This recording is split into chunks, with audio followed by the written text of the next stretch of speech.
肘子皮我很喜欢，很光亮，然后一撕就掉下来了，软软糯糯的啊。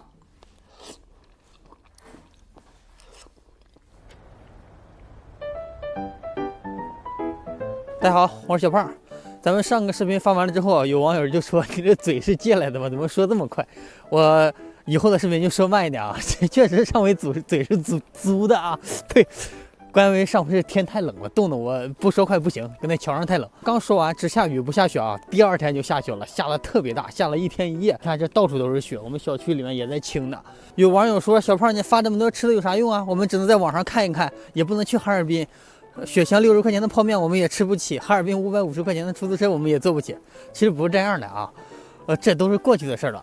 今天呢，小胖就下个血本，然后去坐一下出租车，给大家讲一下哈尔滨出租车的潜规则，然后让大家来到这旅游的时候呢，不上当，不吃亏，不受骗。过去啊，东北人的家里头是2个东西必不可少的，一个就是腌酸菜的酸菜缸，另一个就是腌酸菜用的压的那个大石头。据说当年东北王张作霖家里头就有7、8口酸菜缸，一冬天都不够吃的。所以说东北人特别爱吃酸菜。你们到东北之后一定要喝一碗酸菜汤。咱们一会儿的话，我就要去门口拦一个出租车，然后顺便给大家讲一下这个出租车的潜规则。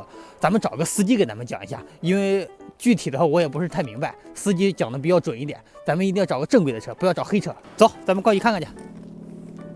有飞机，原来还是消停坐出租车了啊！不要租车，这根本开不了，特别滑。虽然说清理了，但是上面已经结冰了啊！天冷，它是化不了的。在东北没有开惯车的人，非常的危险。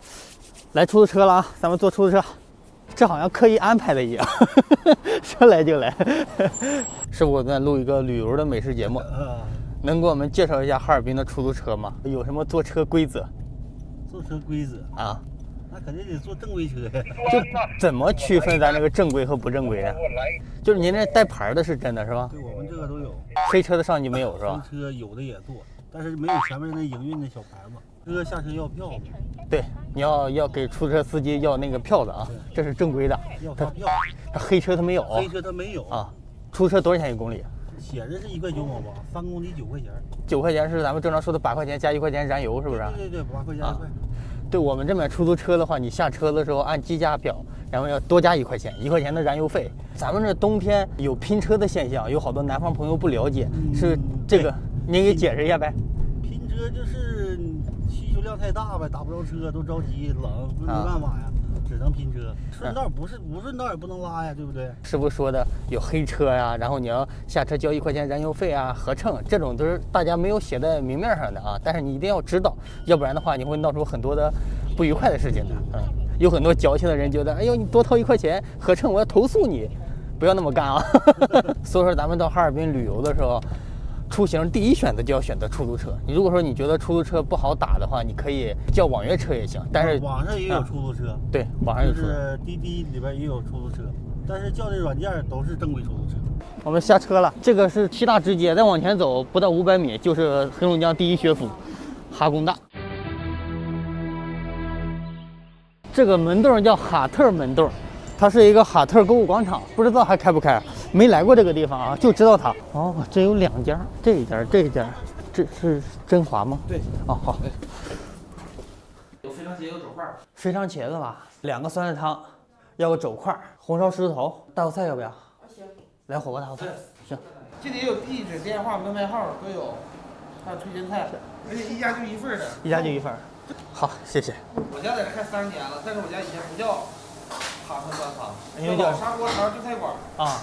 因为不挂牌匾，完了也没牌子，大家爱喝的酸汤在哈特后边，完了人家叫出来的啊。你家酸汤挺好喝的，在哪儿？他家没牌没匾，哈特后边有个酸汤挺好喝的。完了，但是美食地图那时候就管家叫炖酸菜嘛。啊，顾客给叫出来名儿。对。他家抓住这个漏洞了，就在旁边开一个叫老哈特。哦，后开的是吧？你可以查。网上有很多人说这真的，这也真的，我们也不知道哪个是真的，但是每家顾客都挺多。你这样看啊，谁是真的，谁是假的？你可以看腾讯地图。啊，腾讯地图这还能查到啊？我家166杠22号。谁家好吃，谁家就真的。对。我们也没去过你隔壁，我们是第一回来。酸菜汤，这是他家的主角。酸菜汤有几个特点，一个就是汤一定要清亮，酸菜要脆。咱尝尝他们家的啊。哎呀妈，就这味儿。我们后面是个厨房，它这是个敞开门，里面正在做饭呢啊，比较吵一点，因为人家正在加工饭。我们来的有点早，他们10点半才营业。我刚才喝了一下，它这个味道确实很对，这叫白肉酸菜汤。喝到嘴里之后不要太酸，不要太咸，也不要太油腻。这个五花肉只是提香的，如果太多了之后，它就会太油，喝到嘴上它糊嘴，你就不好喝了。如果酸菜呢，腌的火候太大了，或者洗的不干净，太酸了之后呢，你也不想喝。酸菜一定要清洗的，酸味刚刚好，不能抢了汤的味道。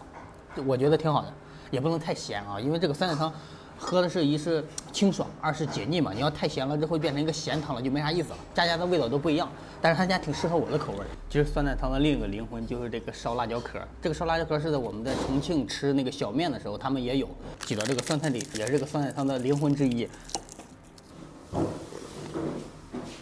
好，谢谢啊。刚才跟我炒菜呢，我这这么炒。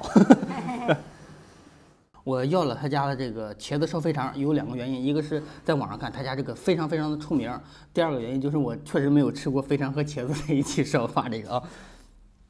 我的米饭，好香，好有味儿，这个是没有腥味，还非常弹，吃到嘴里特别香，说有点油炸那个香味儿，味道比较好。茄子是过油了吧？对。肥肠沾了茄子的清香。茄子沾着肥肠上面的油气，这个菜非常好吃。你们家应该这是招牌菜之一吧？好多人都推荐你家这个菜。张市长，我家是西北推荐的。这个是火爆大头菜，火爆大头菜是给33要的，不在我的攻略之内啊，因为他特别想吃火爆大头菜，所以我就点了一个。大头菜，好多人不知道，我有时候回家之后跟我爸说吃大头菜，他也不懂大头菜什么意思。大头菜在南方地区它叫莲花白，也叫包包菜。这个东西要在饭店里吃，饭店里火大，然后厨子的技术好，能掌握这个火候，炒出来带有锅气，味道才香。还有这个大头菜一定要手撕的，吃出才有感觉。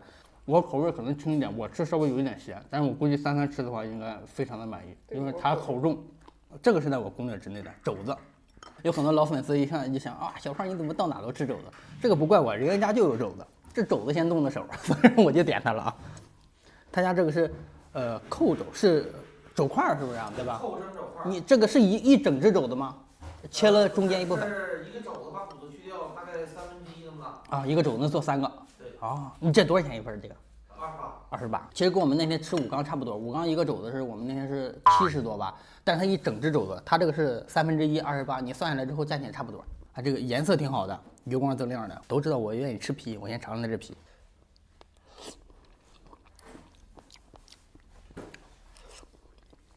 肘子皮我很喜欢，很光亮，然后一撕，哎呦就掉下来了，软软糯糯的啊。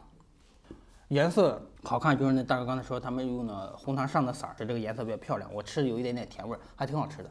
区别于我之前吃的咱们那炖的老肘子，他们使的酱油做的啊。但是你要说哪个味道好，两个味道都挺好，各有各的风味吧。这里面还有一块瘦肉，瘦的给我。瘦的有好多呢，瘦的也挺好吃，但是肘子挺好吃的。我发现你家菜有一个特点，可能是我口味比较淡，每一个我吃都有一点点偏咸。东北这边炒菜普遍有一点就是盐比南方的肯定要重一点，所以说你们到这边之后不要给你们的印象就是东北菜做的好咸，其实每个地方的口味不一样。你要做的淡的话，东北人不吃。